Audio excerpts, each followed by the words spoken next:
Hello students, welcome to RNM academy channel. Students, diploma મેથેમેટિક્સમાં વેક્ટરની વાત ચાલે છે અને આજે આપણે જે એક ટૉપિક લેવાના છીએ એ છે સદીશો વચ્ચેનો ખૂણો. બે વેક્ટર આપેલા હોય તો એ બે વચ્ચેનો એંગલ કઈ રીતે શોધવો એના માટેના ઇક્વેશન્સ જોઈશું. પછી એના આધારે એક થિયોરી છે લંબ સદીશ માટેની. બે વેક્ટર પરસ્પર પરપેન્ડિક્યુલર હોય, પરસ્પર લંબ હોય તો શું હોય, એની શું કન્ડિશન છે અને એના આધારે પરીક્ષામાં પૂછાયેલા પ્રશ્નો સોલ્વ કરીશું. પહેલાં સમજી લઈએ સદીશો વચ્ચેનો ખૂણો. બે સદીશ, માનો કે મારી પાસે એક સદીશ છે એક્સ બાર અને બીજો સદીશ છે વાય બાર. હવે આ બે વચ્ચેનો એંગલ આપણે બતાવવો હોય તો એને સંકેતમાં સિમ્બોલિક રીતે કઈ રીતે બતાવી શકાય? એક્સ બાર પછી વાય બાર અને અહીંયા એંગલ જેવો સિમ્બોલ કરવો પડે. એક્સ બાર અને વાય બાર વચ્ચેનો એંગલ. હવે આ એંગલ માની લો કે આ એંગલ આપણા માટે આલ્ફા છે. હવે આલ્ફા હોય તો એના મને બે ઇક્વેશન મળે. અહીં સમજવાની જરૂર છે. એક્સ બાર અને વાય બાર વચ્ચેનો એંગલ આલ્ફા હોય તો એ આલ્ફા કઈ રીતે શોધી શકાય? તો એનું ઇક્વેશન છે cos alpha is equal to X bar જે વેક્ટર આપ્યો છે એનું ડોટ પ્રોડક્ટ વાય બાર સાથે અને છેદમાં એક્સ બાર માનાંકમાં અને વાય બાર માનાંકમાં. આવું કરીને શોધી શકાય કોસ આલ્ફાની વેલ્યુ. અથવા બીજી રીતે કહેવું હોય તો એમ કહેવાય કે alpha is equal to cos inverse this much. એટલે આલ્ફા તમે શોધી શકો. આનું કોસ ઇન્વર્સ ફંક્શન લો તો તમને આલ્ફા મળી શકે. અને આ આલ્ફા કેવો છે? આલ્ફા બિલોંગ્સ ટુ 0 થી પાય. આલ્ફાની વેલ્યુ છે. હવે આ કોસ આલ્ફા થયું. એવું હું સાઇન આલ્ફા માટે પણ ઇક્વેશન લખી શકું. Sine alpha is equal to અહીંયા જેમ ડોટ પ્રોડક્ટ છે એવી રીતે અહીંયા X bar cross Y bar cross product અને એ absolute value divided by X bar, નીચે તો જે છે તે રીતે છેદ વાય બાર. બંનેમાં ફરક શું? અહીંયા ડોટ પ્રોડક્ટ, અહીંયા ક્રોસ પ્રોડક્ટ. છેદ બંનેનો સરખો છે. અને અહીંયા પણ તમે જ્યારે આલ્ફા શોધો તો આલ્ફા બિલોંગ્સ ટુ 0 થી પાય. આ બે એંગલ વચ્ચેના બે સદીશ વચ્ચેના એંગલની વાત થઈ અને આપણે એંગલ આ રીતે શોધી શકીએ. આ બે ઇક્વેશન્સ આપણે યાદ રાખીશું. એની કોઈ સાબિતી નથી, પ્રૂફ વગર જ આપણે એને યાદ રાખવાના છે અને આના આધારે કોઈ વાર પૂછાય તો આપણે એંગલ શોધી શકીએ. હવે આની એક સાઈડ ઇફેક્ટ અથવા તો એક અગત્યનું પરિણામ આપણને જે મળે છે એ સમજવાની જરૂર છે અને એ પરિણામ છે લંબ સદીશ માટેનું. હવે અહીંયા લંબ સદીશ વિશે સમજીએ. માની લો કે આપણી પાસે એક વેક્ટર છે એક્સ બાર અને એવું માની લે કે એની વેલ્યુ 0 નથી. X bar is not equal to 0 means એ શૂન્ય સદીશ નથી. એવી રીતે વાય બાર પણ શૂન્ય સદીશ નથી. Y bar is not equal to 0, શૂન્ય સદીશ નથી. તો આ બંને વચ્ચેનો ખૂણો એટલે એક્સ બાર અને વાય બાર વચ્ચેનો ખૂણો કેટલો હોવો જોઈએ? લંબ એટલે 90 ડિગ્રી એટલે π/2. બે સદીશ પરસ્પર લંબ છે મીન્સ બંને વચ્ચેનો ખૂણો એંગલ 90 ડિગ્રી છે π/2. અને જો આવું હોય તો એને આપણે સિમ્બોલમાં કઈ રીતે લખી શકાય? X bar is perpendicular to Y bar. X bar is perpendicular to Y bar લખાય. એટલે કહેવું તો એમ કહી શકાય કે x bar perpendicular Y bar હોય એનો અર્થ એવો થાય ઇટ મીન્સ એક્સ બાર અને વાય બાર વચ્ચેનો ખૂણો π/2 છે. એક્સ બાર અને વાય બાર વચ્ચેનો ખૂણો કેટલો છે? π/2. ઇટ મીન્સ શું કહી શકાય? કોસ આ જે ખૂણો જે છે એટલે કોસ એક્સ બાર અને વાય બાર વચ્ચેનો જે ખૂણો જે છે જેને માની લો કે આપણે આલ્ફા કહીએ તો cos alpha is equal to cos π/2. બંને બાજુ કોસ હું ફંક્શન લગાડી શકું. હવે કોસનું ઇક્વેશન તો હમણાં જ જોયું. કોસ માટે હું શું લખી શકું? X bar dot y bar છેદમાં એક્સ બાર પછી આ બાજુ y bar is equal to cos pi by two એટલે તો 0, કોસ પાઈ બાય ટુ 0. હવે તમે સમજી શકો કે આ આખો જે ડિનોમિનેટર છેદમાં જે ભાગ છે એને હું ટ્રાન્સફર કરું તો એ પણ 0 થઈ જાય. તો ફાઇનલ પરિણામ મને શું મળ્યું? X bar dot y bar is equal to 0. આ એક અગત્યની કન્ડિશન થઈ કહેવાય.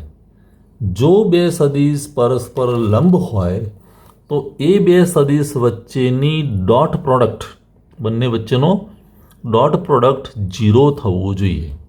બે સદિશ તમારે લેવાના, એનો ડોટ પ્રોડક્ટ કરવાનું અને એની વેલ્યુ જો 0 આવે તો આપણે કહી શકીએ કે બે સદિશ એકબીજાને લંબ છે. તો આ એની કન્ડિશન થઈ. અને આના આધારે જીટીયુની પરીક્ષામાં પૂછાયેલા પ્રશ્નો આપણે સોલ્વ કરી શકીએ. ચાલો એક બે પ્રશ્નો લઈએ અને સમજીએ. સ્ટુડન્ટ્સ, પહેલો પ્રશ્ન આપણે લંબ સદિશ ઉપર લઈ રહ્યા છે. જૂન 2017ની પરીક્ષાનો ક્વેશ્ચન છે. ક્વેશ્ચન શું છે?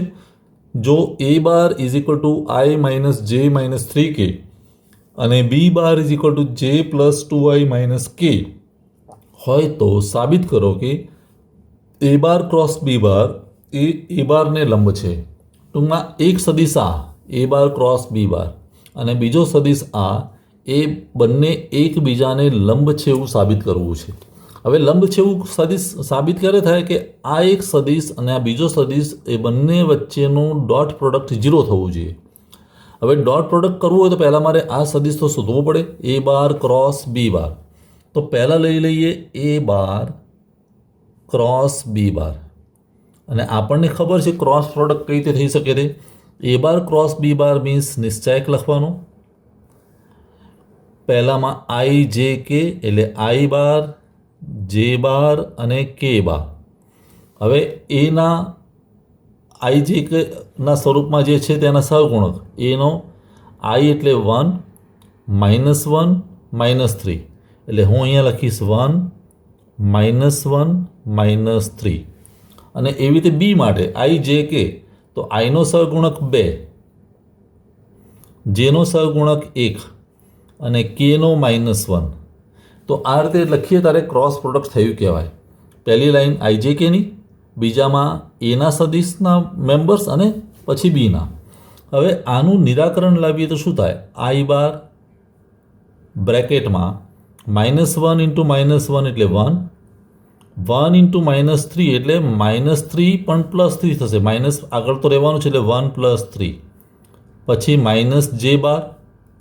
હવે 1 અને -1નો ગુણાકાર એટલે -1, 2 અને -3નો ગુણાકાર એટલે -6 પણ આગળ માઇનસ છે એટલે +6 અને પ્લસ કે 1 ઇન્ટુ 1 1, 2 ઇન્ટુ -1 -2 પણ અહીંયા -1 ઓલરેડી રહેવાનું છે એટલે +2 આવું થશે.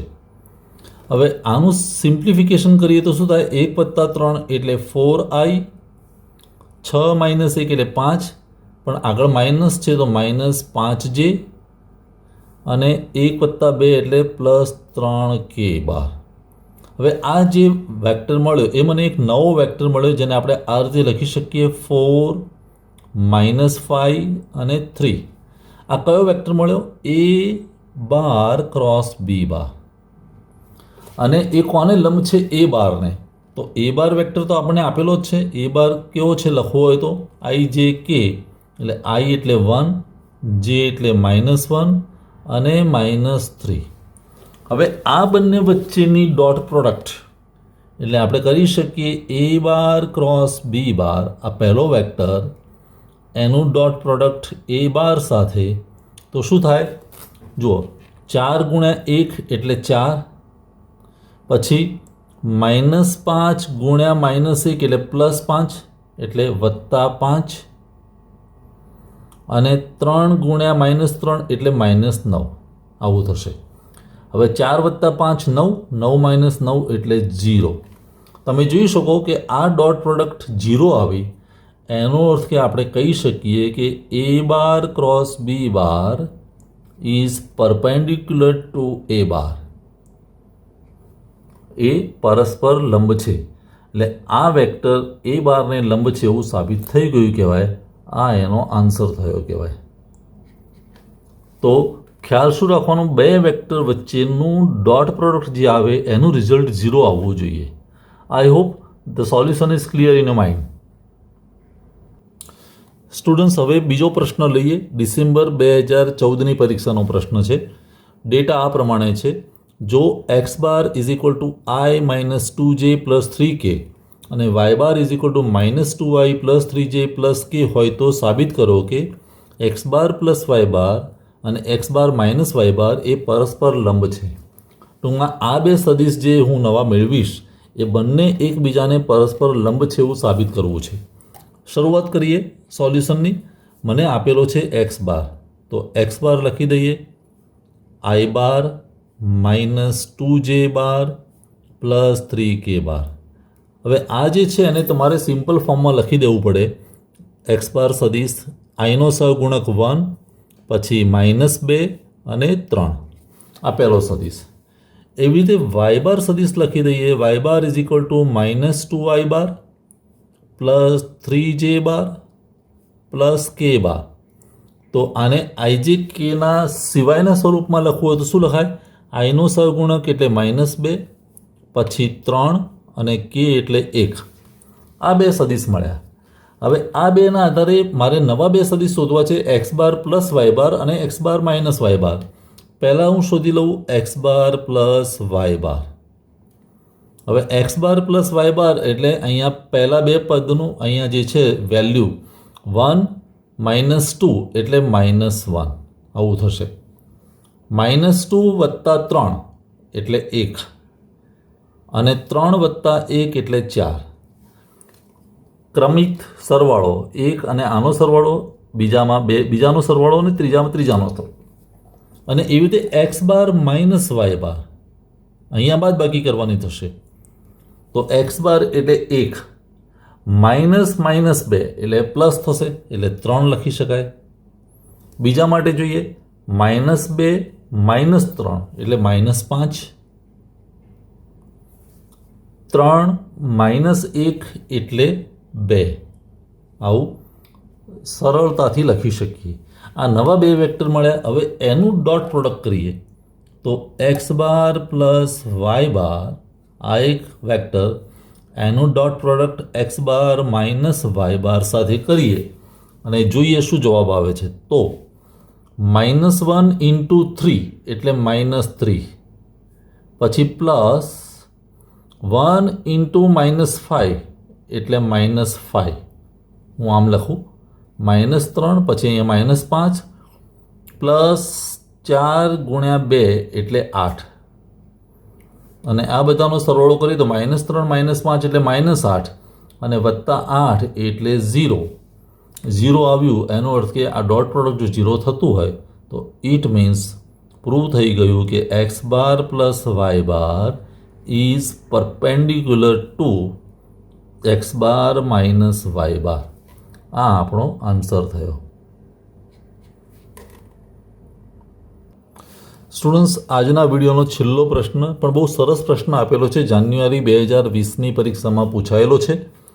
પ્રશ્ન આ પ્રમાણે છે. જો a bar is equal two i plus 2j plus 3k, b bar -1 plus 2j plus k અને c બાર 10i પ્લસ 3j, અહીંયા 3 વેક્ટર આપેલા છે. તો એવો અદિશ t શોધો.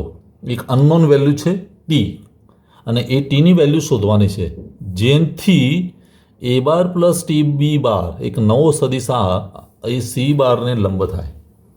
તો કઈ રીતે સોલ્વ કરી શકાય? અહીંયા ટી અનનોન છે, ટીની વેલ્યુ આપણે શોધવાની છે. પહેલાં લખી દઈએ સદિશ a bar i plus 2j plus 3k એટલે હું સીધું લખી દઉં તો આઈનો સહગુણક 1, જેનો 2 અને કેનો 3, 1 2 3. હવે એવી રીતે બી બાર, તો બી બાર કેટલો આપેલો છે? -i એટલે -1, 2j એટલે 2 અને k એટલે 1 અને સી બાર એટલે 10i એટલે 10, જે માટે 3 અને kની કોઈ વેલ્યુ નથી એટલે 0. આમ 3 વેક્ટર મેં લખી દીધા. હવે એક નવો વેક્ટર શોધવો છે a bar plus T B bar.